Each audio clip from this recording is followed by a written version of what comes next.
the president. Wabadde okubagana empawa mu lutula lwa Parliament olwaleero gavumenti bwerese ekiteeso eky'okuwula obukadde bwa $1,900 okusasula ekitongole ky'amasannyalaze ekya UMEME ng'endagaano yaabwe tennaba kuggwako ng'eno egenda kuggwako ng'ennaku z'omwezi 31 omwezi guno era ng'okusinziira ku alipoota akakiiko ka Parliament ak'obugagga obw'ensibo Parliament egobye ekiteeso kya gavumenti kino olw'ensonga ez'enjawulo. And many people slept on duty. That's why we are now in a situation of emergency, and everything is being done without. You can imagine all these documents, we received them yesterday. So how can a reasonable person be able to read? I read through these documents the whole night, and that's why I'm able to raise this issue.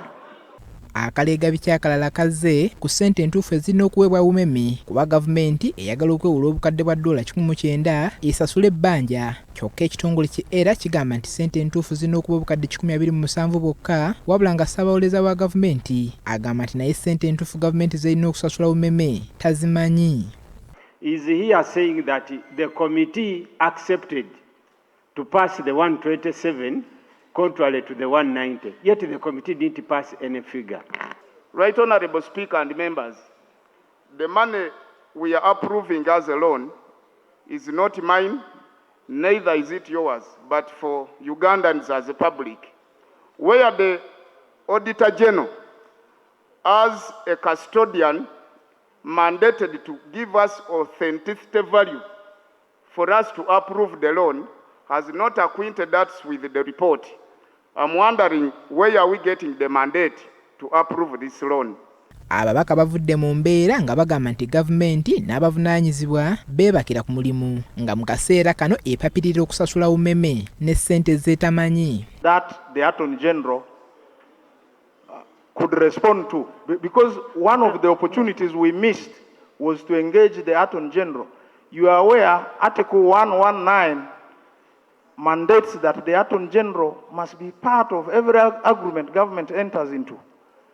And before any loan is passed by this House, we must have been, as a committee, satisfied that the Attorney General has reviewed those conditions and is in agreement. Assuming it is discovered that what is due to UMEME is $150 million, as an example, you'll only give them 150. I don't know what you'll do with the other. Does that then not mean that the Minister of Finance has taken over our responsibility as Parliament to approve? Because we are meant to approve loans in exact terms. What happens if it is more than 190? So you cannot say that Parliament passed 190, then I will discover, if it is less, I'll give them less. Then you will be the one appropriating and not Parliament. And that's why we should have begun these processes earlier, so that we know in exact terms which is which. We agreed that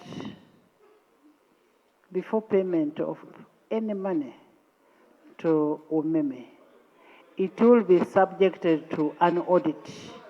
The figures from error will be subjected to an audit, and it is only the amount that the Auditor General approves is what will be paid to UMEME. Wabaddewo akatunga ababaka abamu bagamba nti Parliament terina kuyisa bbanja lino okutuusa nga gavumenti etegedde ssente entuufu UMEME zerina okufuna ng'ate abalala bagamba nti obudde buweddeyo nga singa tebasasula UMEME ate amagwa mu bbanja mangi nga galeyo mu buwumbi 7 buli luvannyuma lwa nnaku 10 nga bye bitundu 10 ku buli 100. The anger we should direct it to the correct people. And we can fold it up. We can really fold it up.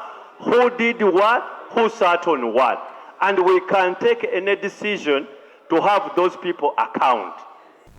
Ekiddiridde be babaka okuleeta ekiteeso ekigoba alipoota y'akakiiko basooke bakkirize gavumenti yeewule ssente ng'ebisigadde banaabiraba oluvannyuma.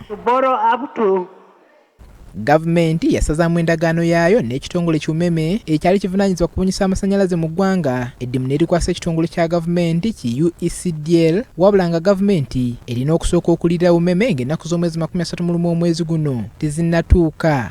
Paul Bakabulindi ne Hasif Sekiwunga, BBS Terefayina, Ageesigika. Cannot be beyond what has been.